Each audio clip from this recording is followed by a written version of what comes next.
ఆయన చూడాలి అనుకుంటే చాలు మనకి ప్లాన్ లేకపోయా రప్పించుకుంటాడు. నేనసలు అనుకోలేదు తిరుమలకి వెళ్ళాలి, అది అంగప్రదక్షిణకి వెళ్ళాలి అని. నేను అంగప్రదక్షిణ టికెట్ బుక్ చేసుకున్నాను. అది ఎలా బుక్ అయిందంటే, మనకి మంత్ లాస్ట్‌లో టీటీడీ వాళ్ళు టికెట్స్ రిలీజ్ చేస్తారు కదా! రూ. 300 టికెట్స్ అంగప్రదక్షిణ, సుప్రభాతం అలా. నేనెప్పుడు సుప్రభాతంకి లక్కీ డిప్‌లో వేస్తూ ఉంటాను.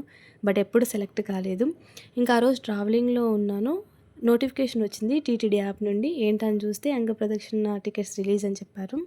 సరే కదా! ట్రై చేద్దాం అన్నట్లు ఆధార్ నంబర్ ఇచ్చి బుక్ చేశాను. అంతే, అది లక్కీగా వచ్చేసింది.